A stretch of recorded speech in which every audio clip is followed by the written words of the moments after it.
আপনি কি জানেন আপনার আশেপাশে ঘটা এমন অনেক জিনিস রয়েছে যেগুলোকে আপনি সত্যি মনে করে নেন, কিন্তু বাস্তবিক অর্থে সেটা সত্য হয় না। আসলে অনেক সময় মানুষ যেটিকে দেখতে পারে সেটি সত্য হয় না। যেমন ধরুন, মানুষের ক্ষেত্রে ইলিউশন।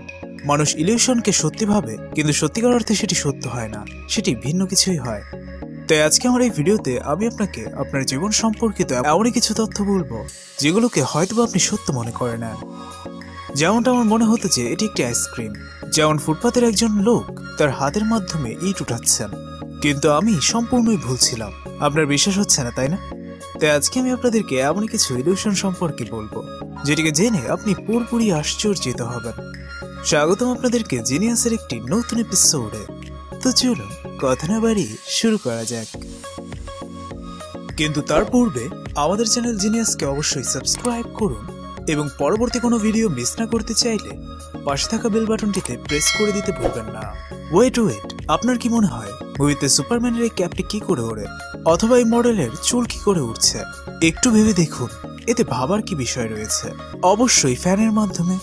না, আপনি একেবারেই ভুল। আমি জানি আপনাদের মধ্যে অনেক লোকই এখন এটি ভাবছেন, ফ্যানের মাধ্যমে নয় তাহলে কি এসির মাধ্যমে ওড়ে নাকি? কিন্তু না, এটি মূলত ফ্যান নয়, বরং কুলারের মাধ্যমে ওড়ে। না, আমি মজা করছিলাম।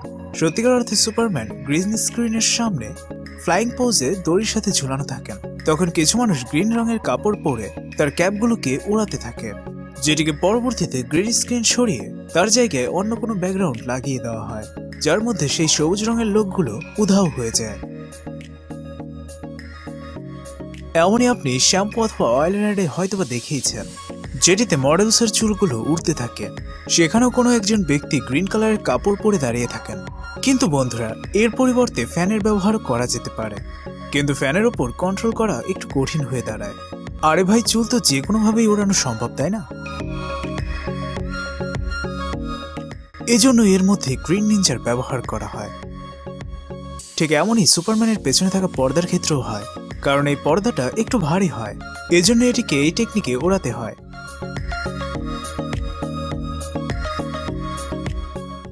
পাইনঅ্যাপল। আপনি কি জানেন যে পাইনঅ্যাপল কি করে জন্মায়? আমার মতো কিছু মানুষরা মনে করেন যে এটি মূলত গাছে জন্মায়, এবং আমি জানি যে কিছু বাচ্চারা তো এটিও মনে করে যে পাইনঅ্যাপল সমুদ্রের নিচে জন্মায়, যেটি তারা স্পঞ্জ বোতে দেখে হচ্ছে। কিন্তু এদের মধ্যে কোনোটাই সঠিক নয়। সত্যিকার অর্থে পাইনঅ্যাপল তো ঘাসের উপর জন্মায়, এবং সবচাইতে চমকে দেওয়ার বিষয়টি হচ্ছে পাইনঅ্যাপলের কোনো বীজই হয় না। বীজ জন্মায় না, তাহলে পাইনঅ্যাপল জন্মায় কি করে?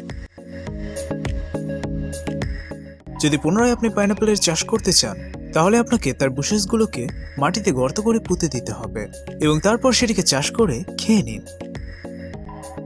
যদিও আমার পাইনঅ্যাপল একেবারেই ভালো লাগে না, এবং সেই সাথে পাইনঅ্যাপল ফ্লেভারের আইসক্রিমও পছন্দ নয় আমার, আর সেই সাথে পাইনঅ্যাপলের ডান্সও নয়।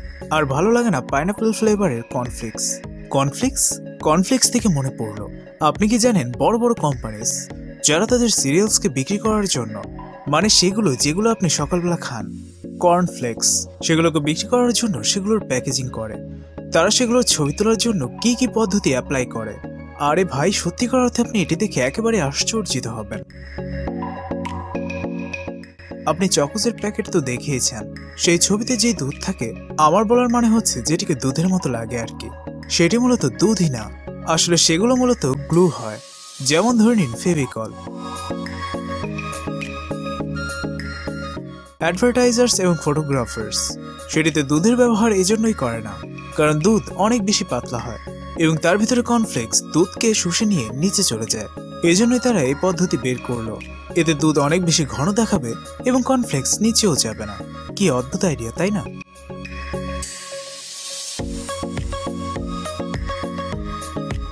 যখনই আমি মল থেকে কর্নফ্লেক্স কিনতে চাই, আমি কখনো কল্পনা করিনি যে আমাকে এইভাবে বোকা বানানো হয়েছে। যদিও শপিং মলের অনেক সমস্যাই আমি তুলে ধরেছি, হয়তোবা আপনাদের মাঝে অনেকেই তা জানেন না, যে আপনি যখন শপিং মলে যান, তখন শপিং মলে থাকা কর্মকর্তারা আপনাকে বোকা বানানোর জন্য পূর্ব থেকেই কিছু প্ল্যানিং করে রাখে। আপনারা সকলেই তো জানেন যে জিনিসপত্র কখন বেশি বিক্রি হয়, যখন তার অ্যাডভার্টাইজমেন্ট অনেক বেশি হয়। তেমনি মলসেও আপনি দেখেইছেন, তোয়ালের ডিপার্টমেন্ট এতগুলো তোয়ালে ভাঁজ করে রাখেন, কিন্তু বন্ধুরা, সেটি শুধুমাত্র আপনার চোখের ধোঁকা। অনেক সময় সেখানে এতগুলো টাওয়ালস থাকে না, বরং তারা একটি তোয়ালেকেই ফোমে ফোল্ড করে অনেকগুলো তোয়ালের মতো তৈরি করে দেয়। এটি সম্পূর্ণ একটি ইলিউশনের মতো। আপনার তো এটি মনে হয় যে কতগুলো টাওয়েলস রেখে দেওয়া হয়েছে, কিন্তু সেটি মূলত একটি তোয়ালেই থাকে। How foolish. এটি দেখার পর তো আমার এমনটা মনে হচ্ছে যে এই স্পেসটা তো দারুণভাবে ব্যবহার করা যেত, কারণ আমাদের দেশে তো এমনি স্পেসের অনেক বেশি কমতি রয়েছে। যদি আমাদের দেশে ট্রাফিক জ্যামের পরিমাণ বেড়ে যায়, তখন মানুষজন ফুটপাতেও তাদের গাড়ি এবং বাইকগুলোকে চালানো শুরু করে দেয়। সেই সাথে দেশের ফুটপাতের অবস্থাও এতটাই বেশি খারাপ যে তাতে গাড়িগুলো আরো ভালো করে ভেঙে যায়।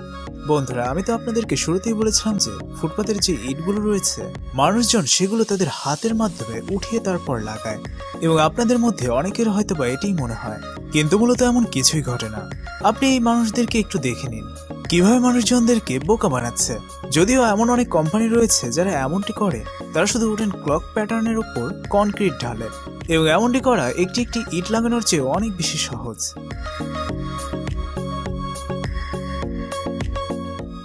এখন অনেক মানুষ হয়তো বা এটি ভাবছেন যে এটিকে এই ব্রিক শেপের হালার কি প্রয়োজনীয়তা রয়েছে। চাইলে এটিকে সমতল রাস্তার মতো তৈরি করা যেতে পারত, কিন্তু না। যদি এটি একটি রোডের মতো ফ্ল্যাট হয়, তাহলে এটি খুব সহজেই ভেঙে যাবে, এবং এই ভাঙা রাস্তাটিকে ঠিক করতে অনেক সমস্যার সম্মুখীন হতে হবে। শুধুমাত্র এই প্রবলেমই নয়, অনেক বড় বড় প্রজেক্টের জন্য এখন আপনি হাতের মাধ্যমে তো আর একটি একটি করে ইট বসাতে পারবেন না। এজন্যই সেখানে বড় বড় রোড মেকিং মেশিনের ব্যবহার করা হয়।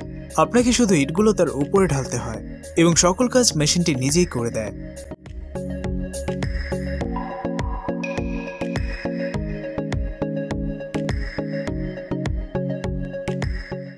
এখন গ্রীষ্মকাল তো চলে এসেছে। আপনারা কি আইসক্রিম খেতে শুরু করে দিয়েছেন? আইসক্রিম, হ্যাঁ, আমি আপনাদেরকে শুরুতে আইসক্রিমও দেখিয়েছিলাম এবং বলেছিলাম যে এটি কোনো আইসক্রিম নয়। আচ্ছা, আপনার কি মনে হয় এটি কি আইসক্রিম নাকি না? বন্ধুরা, সত্যিকার অর্থে এটি শুধুমাত্র ম্যাশ পটেটো, যেটি কোণের উপর রাখা হয়েছে। এই ম্যাশ পটেটোগুলো রেখে একটি আইসক্রিমের আকার এজন্যই দেওয়া হয় যেন ফটোগ্রাফার এটির খুব ভালো ছবি তুলতে পারেন। কারণ তারা যদি একটি সত্যিকার আইসক্রিমের ফটো তুলতে চান, তাহলে ফটো তোলার পূর্বেই সেটি খুব দ্রুতই গলে যাবে, এবং একটি ভালো ছবি তোলার জন্য ফটোগ্রাফার খুব বেশি সময়ও পাবেন না। এই টেকনিকে তো অনেকগুলো টিভি অ্যাডেও ব্যবহার করা হয়েছে, এজন্যই তো তাদের আইসক্রিম গলে যায় না।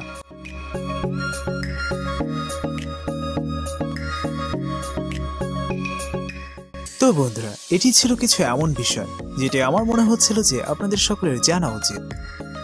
তো কেমন লাগলো আমাদের আজকের এই ভিডিওটি তা জানিয়ে অবশ্যই আমাদেরকে কমেন্ট করতে ভুলবেন না।